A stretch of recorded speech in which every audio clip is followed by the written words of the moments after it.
योगी ने अभी फैसला लिया, अखिलेश क्यों परेशान होने लगे।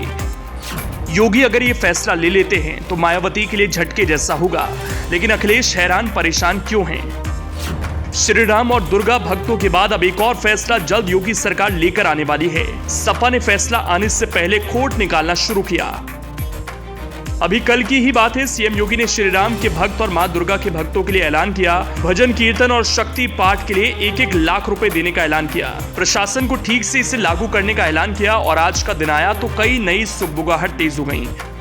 कहा जाने लगा सीएम योगी और उनकी सरकार अब जो फैसला लेने वाली है उस पर अखिलेश यादव आक्रामक हैं, उनकी गलतियां गिनाने में लगे हैं। योगी के इस फैसले को अभी से फ्लॉप करार देने में लग गए।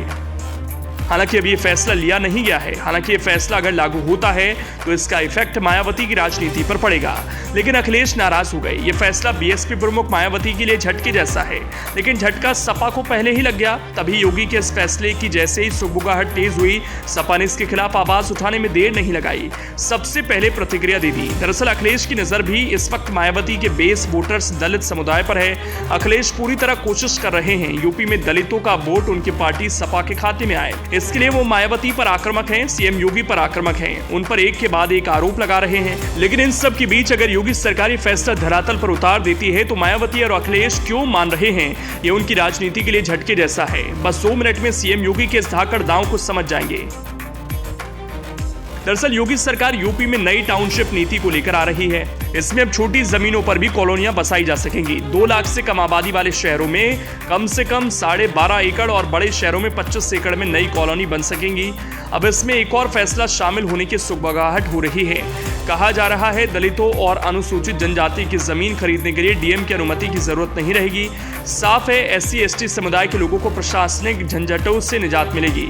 उन्हें अपने आशियाने को बनाने में पापड़ नहीं बेलने पड़ेंगे, वो अपने घर को आराम से बना सकेंगे। अब जबकि सरकार का फैसला SC/ST समुदाय के पक्ष में जाएगा तो जाहिर सी बात है 2024 के लोकसभा चुनाव में जो लक्ष्य बीजेपी ने अपने लिए रखा है, 80 सीटों का टारगेट पूरा करने का प्रण लिया है, सीएम योगी अगर ये फैसला ले लेते हैं तो वो उनके प्रण को और मजबूत करेगा।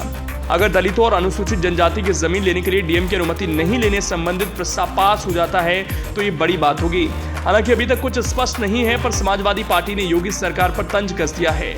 समाजवादी पार्टी मीडिया सेल ने ट्वीट किया, अब दलितों की जमीन पर आसानी से भाजपाई भूमाफिया कब्जा कर सकेंगे। दलितों को डरा धमकाकर उनकी जमीन सस्ते दामों पर खरीद सकेंगे। भाजपा शासित योगी सरकार दलित विरोधी है। भाजपा के नेता भूमाफिया हैं। भाजपा के नेता गुंडागर्दी कर दलितों की जमीन कब्जाते हैं और उस पर बिल्डिंग खड़ी करते हैं। आपको बता दें कि आवास विभाग की प्रस्तावित नई नीति के अनुसार कॉलोनियों तक जाने के लिए कम से कम 24 मीटर और कॉलोनियों के भीतर 12 मीटर चौड़ी सड़क होगी। निजी टाउनशिप में नक्शा पास करने के नियम सख्त होंगे। सेक्टर विशेष का अलग से कंप्लीशन सर्टिफिकेट जारी करने की व्यवस्था होगी। जिस सेक्टर का प्रमाण पत्र होगा उसका ही नक्शा पास किया जाएगा। बिना कंप्लीशन सर्टिफिकेट नक्शा पास नहीं किया जाएगा। वर्तमान में लागू इंटीग्रेटेड नीति में कॉलोनी बनाने के लिए न्यूनतम 500 एकड़ और हाईटेक नीति में न्यूनतम 1500 एकड़ की अनिवार्यता समाप्त की जाएगी।